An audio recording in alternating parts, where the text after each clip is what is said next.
Bonjour, dans la vidéo précédente, nous avons vu les étapes du diagnostic microbiologique d'une méningite bactérienne.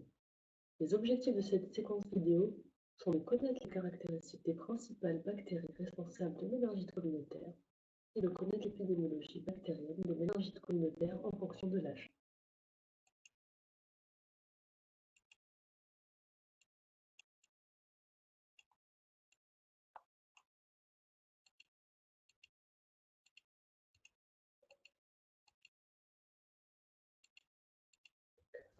En fonction de l'aspect des colonies, vous suspecterez l'une ou l'autre des bactéries responsables de méningite communautaire.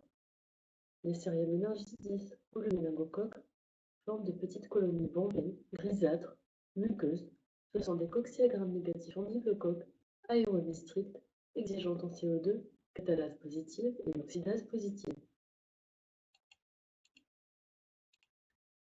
Streptococcus pneumoniae ou le pneumocoque forment des petites colonies ombiliques, alpha-hémolytiques, anaérobies, aérotolérantes. Ce sont des coccyagrammes positifs en diplocoque, flamme de bougie, capsulés. Hémophilus influenzae. Cette bactérie forme des colonies muqueuses ou plates, aéro-anaérobies facultatives. Ce sont des bacillogrammes négatifs polymorphes, capsulés, exigeant un facteur X et B qui, par conséquent, poussent sur gélose au sang cuit et ne poussent pas sur gélose au sang.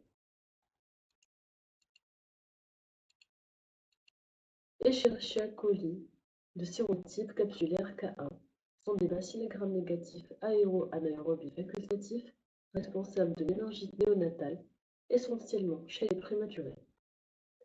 Il s'agit du deuxième gène responsable d'infections materno-fétales dans les pays industrialisés. Streptococcus agalaxiae ou le streptocoque du groupe B sont des coccyagrammes positifs en grande chaînette dont les colonies sont bêta-hémolytiques. C'est le premier germe responsable d'infections materno-fétales. Le dépistage est réalisé chez la femme enceinte entre 35 et 38 semaines d'aménorrhée. Listeria monocytogenes est un bacillogramme positif aéro-anaérobie, bêta-hémolytique, catalase positive, dont le réservoir est environnemental.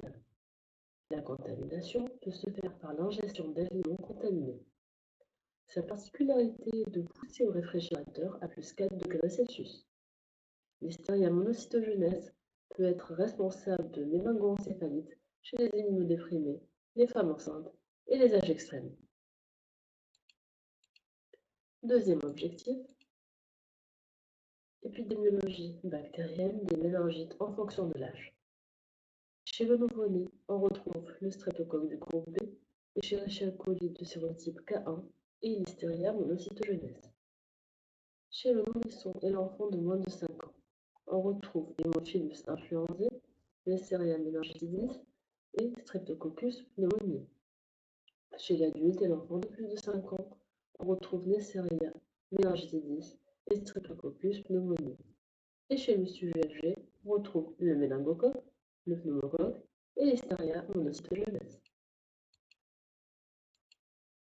N'oubliez pas que Listeria monocytogenes peut être responsable de méningite chez les âges extrêmes et les immunodéprimés.